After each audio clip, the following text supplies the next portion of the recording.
par l'aile du vent, je veux crier, mon Dieu, tu es grand, tu es beau.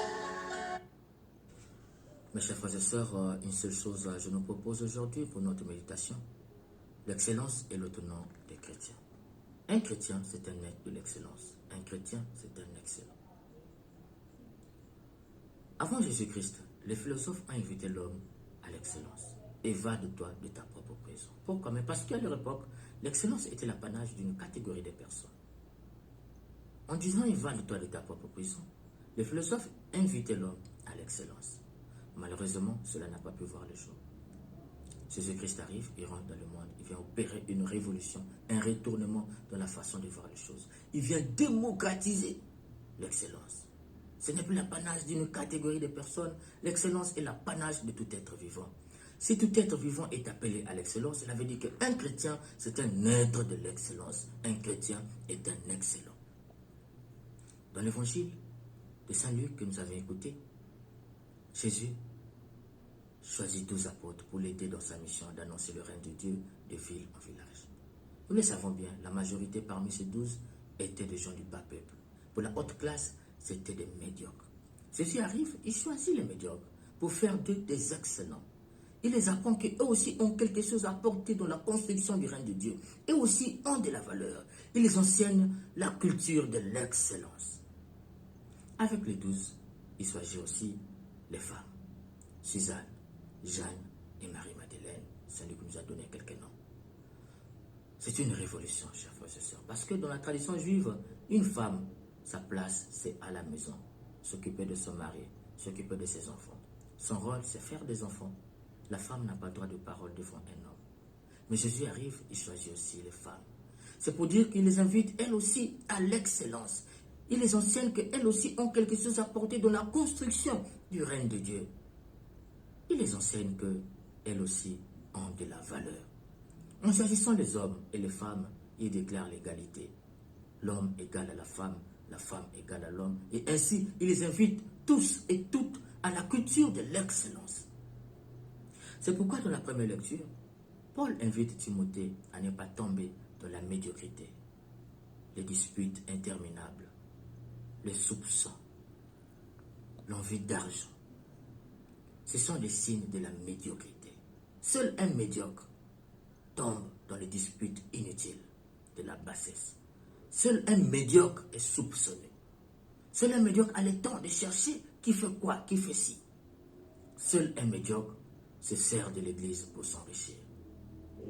Paul invite Timothée à ne pas tomber dans la médiocrité. Il les invite à l'excellence, viser le règne de Dieu, mettre au service des autres des valeurs. Mes chers frères et sœurs, on ne peut pas être disciple d'un maître aussi excellent comme Jésus et tomber dans la médiocrité. La médiocrité, c'est la contradiction de l'être chrétien. Un chrétien, c'est un être de l'excellence. Un chrétien est un excellent. D'où est venu que dans l'église de Jésus-Christ, qu'il y ait des chrétiens médiocres? Comment ça fait-il que les disciples de Satan visent l'excellence et nous, les disciples d'un maître aussi excellent comme Jésus, nous tombons dans la médiocrité? C'est une contradiction. Un chrétien, c'est un être de l'excellence. Un chrétien est un excellent. Un jour, Sainte Thérèse de l'Enfant Jésus est allée voir un prêtre. Elle a dit, je veux être une grande sainte. Le prêtre s'est fâché. Pour le prêtre, c'est un signe de manque d'humilité. Mes chers frères et sœurs, l'humilité n'est pas l'humiliation. Le simple n'est pas le simplisme. L'humilité, c'est reconnaître qu'on a été tiré de la terre. Humilitas, être tiré de la terre. Mais Dieu nous a tirés de la terre pour nous faire introduire dans sa vie intratrinitaire. Dès lors qu'il nous introduit dans sa vie intratrinitaire, ça veut dire que nous ne sommes plus des médiocres. Nous sommes des excellents comme Dieu est excellent. D'où est venue la médiocrité, chers frères et sœurs? Sainte Thérèse, lorsqu'elle a dit « je serai une grande sainte », elle est devenue une grande sainte. Non seulement une grande sainte, non seulement une sainte, mais elle est rentrée dans le club le plus fermé des docteurs de l'Église. Elle est docteur de l'Église.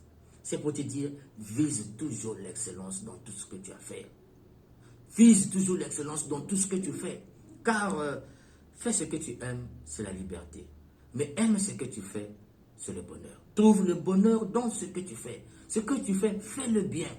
Vise toujours haut. Vise toujours le suprême dans ce que tu fais, chers frères et sœurs. deviens excellent, car tu es un maître excellent. Sainte Thérèse n'a pas fait de grandes choses, elle a fait de petites choses, mais elle est devenue docteur de l'Église. Dieu t'a envoyé, Jésus t'a envoyé dans le monde comme lumière du monde. C'est pour dire que tu es envoyé pour aller briller. On ne peut pas briller dans la médiocrité. On ne t'a pas envoyé être lumière du monde dans la médiocrité. Il faut briller dans l'excellence. En disant que tu es lumière du monde, Jésus t'a dit que tu es excellent. Mes chers frères et sœurs, deviens excellent. Va dans le monde et brille pour la gloire de Dieu. Montre le signe que tu es vraiment chrétien, tu es vraiment chrétienne par l'excellence.